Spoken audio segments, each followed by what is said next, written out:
Taking flight, Westerners in Benghazi are warned of an imminent threat against them. Clashes in Cairo as Egypt marks the second anniversary of its uprising against President Mubarak. And ceasefire broken. Burma ramps up the battle against Kachin rebels. We'll report from the front line. Liza is almost completely surrounded. There's very little to stop the Burmese from taking it. Welcome to BBC World News. I'm Naga Manchetti. And I'm Aaron Heselhurst. Coming up in the World Business Report, we've got a rare interview. We speak to one of the world's most powerful bankers who tells us that the global financial crisis is over. Learn why the big boss of Goldman Sachs is so optimistic. And I tell you what, it's done it again. The world's biggest smartphone maker posts record profits. Samsung sold more than 60 million handsets in the past 3 months. And all of this just a day after its rival gets $50 billion wiped off its market value.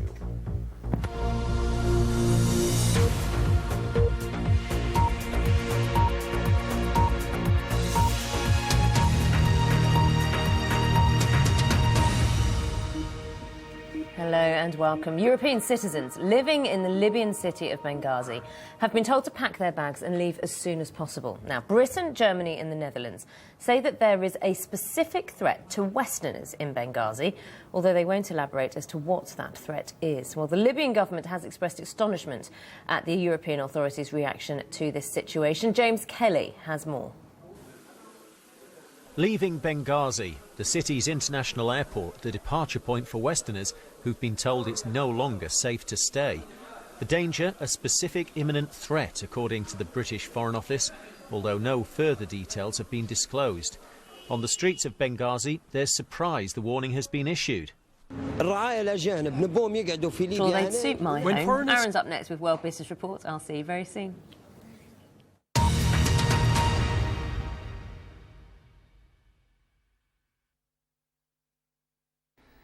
Hello, there's a big change in the weather on the way through the weekend as it turns milder, but we're not there yet, and this cold spell is going to leave us with one more period of snow to remember it by, and some of that will be disruptive in the day ahead, and that's why the Met Office has issued an amber warning. If you've got travel plans during Friday, especially later Friday, you do need to keep an eye on the forecast. This is what it looks like for early risers. For many of us, it's as you were. It's frosty, it's quite icy, but the weather is starting to change in the west. Let's take a look at that.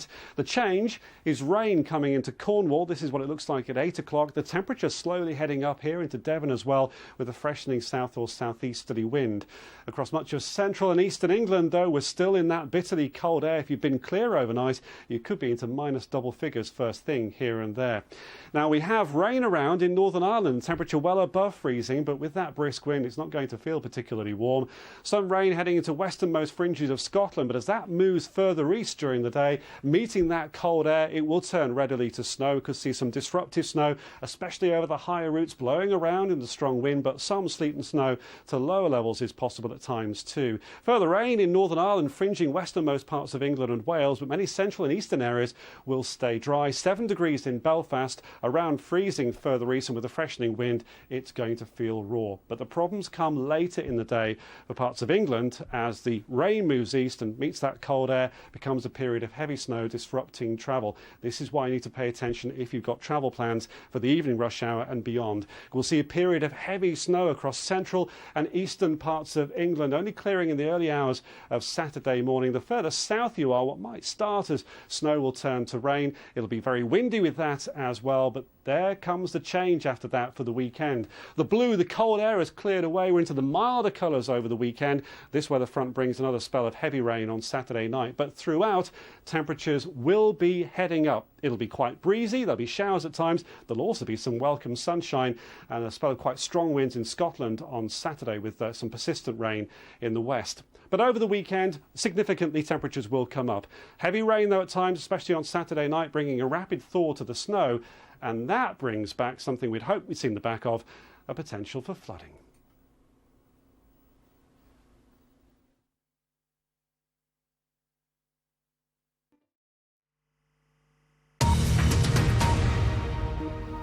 Welcome back to BBC News. I'm Naga Munchetti. Here are the main stories this hour.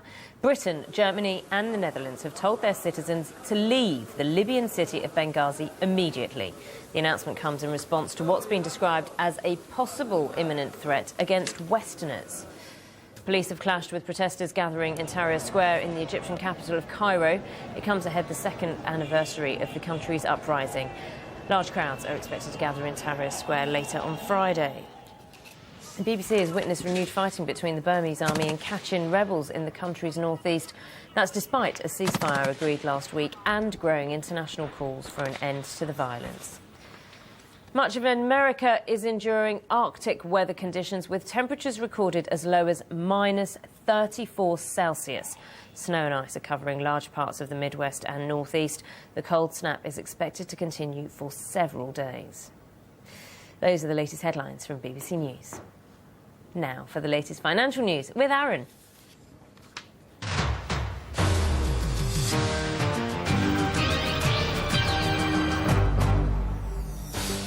Hello everybody, I'm Aaron Heselhurst. Welcome to the programme. Of course, your chance to catch up on all the latest in the world of business and money.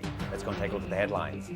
A rare interview, we have it. We speak to one of the world's most powerful bankers who tells us that the global financial crisis is over. Learn why the big boss of Goldman Sachs is so optimistic. And it's done it again. The world's biggest smartphone maker posts record profits. Samsung sold more than 60 million handsets in the past 3 months, and all of this just a day after its rival gets $50 billion wiped off its market value.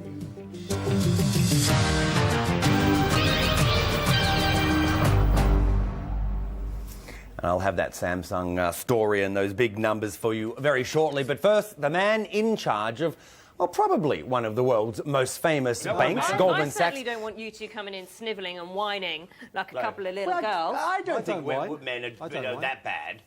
Actually, I never get a flu or a cold. In fact, and if I do now, it's your fault. No, well, it's not my fault, but it there's is a your woman fault. scientist who is sympathising with you, saying that you guys are more susceptible to man flu. And I've been saying that all along. Do you know my theory behind this? Don't need to be a neuroscientist to tell us that. Exactly. I don't get any sympathy at home, but I've been My saying it all theory is because you're not as hyenic as women. You need to rubbish. wash your hands Rubbish. more. I wash my hands all the time. That's do you? told Yes, us. all the time. That's OCD. So do I.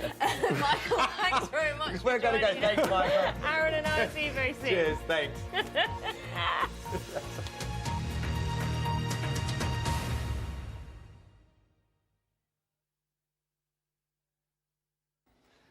Hello, the cold spell is coming to an end, but it's going to leave us something to remember it by. Another period of heavy snow before the weather changes dramatically at the weekend. We're not there yet, though, and that's why we've got snow in the forecast again and a Met Office amber warning because some of it will be disruptive in the day ahead.